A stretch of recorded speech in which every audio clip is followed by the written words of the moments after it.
So we've decided to wait up to see the results of the EU referendum, where Britain decides whether or not to be part of the European Union. And it's very close at the moment, which is about 9 o'clock at night here. It's about 14 million to 13 million. So looking at that, it looks like Britain will leave. But I don't know how it works.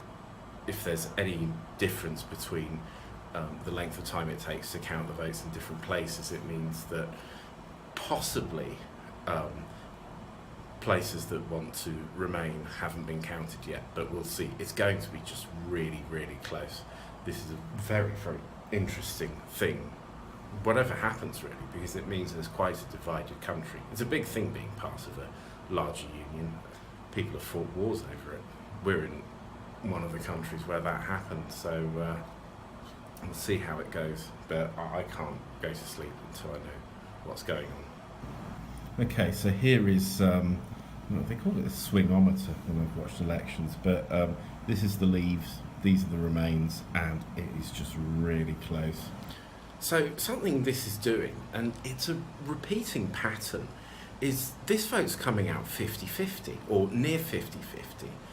And quite often other elections come down to being 50-50. Like when you get a two-party system, you'll often get the parties winning and then going back and forth and back and forth. Like, what are the odds that half the country have one opinion and half the country have another opinion? It's just a very strange thing. And I was thinking about it. I wonder if it's that the political parties try and grab all of the votes, and they're both equally good at doing that. So they just grab about half each, and then there's just some random fluctuation, and that's why it all bounces back and forth. But does anyone know why this happens? It's just really odd, isn't it? Yes, because I commented on this earlier with American politics. I mean, look at how close, Gore and Bush were. It wasn't because they were dramatically different, whatever people think. It's just, no, this happens over and over again. Why does this happen over and over again? Also, while we wait, it's really interesting listening to people who've watched UK news. We haven't been watching UK news because they come out with opinions that all seem to match depending on their side. And I just really have a feeling that they just wouldn't have said had they been left to their own devices. So I think that everyone should stop reading the news. It's terrible. They should just watch Game of Thrones. Don't read the news. Just watch this blog. And Peter Dinklage on Game of Thrones. I mean, he's at least a more pleasant actor than the ones in politics. Yeah.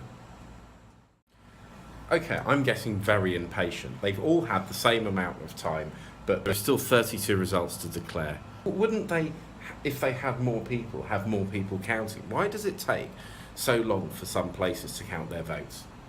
Why is that? Well, oh no, it won't answer, will it? We're still checking. 27 to declare yet. Ooh, there's a $1 pizza deal. That's something you get with BBC Abroad. They put American adverts on here, so you can get $1 deal at Hungry Howie's. I haven't even heard of that. That must be very specifically local. Yeah. There's about 1 million votes gap between Leave and Remain. Things are hotting up. Leave needs 785,000 votes. I think if Scotland had voted out of Britain, then I think this would have been a much wider margin. Okay, this is interesting. The pound is worth $1.35.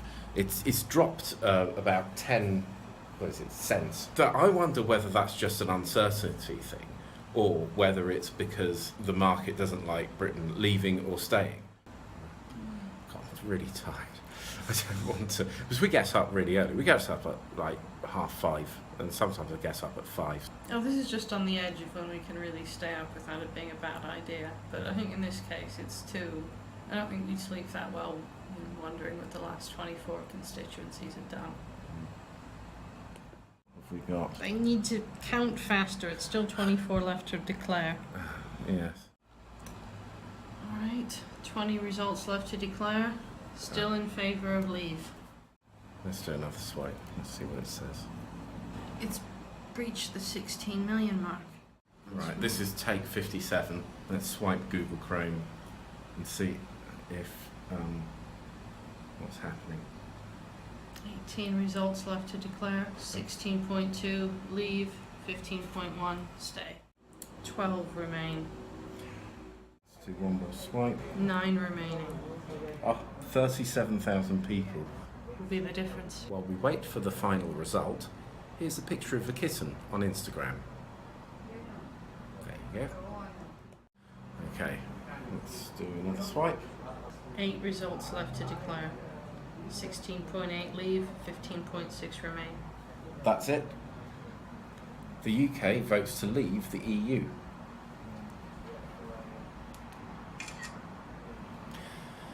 Well, there we go.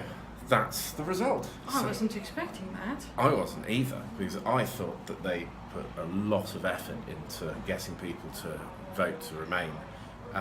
So now David Cameron is readying the ferries to send everyone back to where they came from, and other things that people think he might be doing. And yes, and Nigel Farage is now President of England and Wales and Scotland. No, it's probably, like most things, not a lot's going to happen. It isn't a revolution. I really didn't think that was going to happen. It'll be interesting to see what happens next. Well, to those who live in the European Union, best of luck with the project. Especially the Greeks. We really Yeah. need it. Poor sods. They should join Britain. So that's good night from us. Bye, Europe.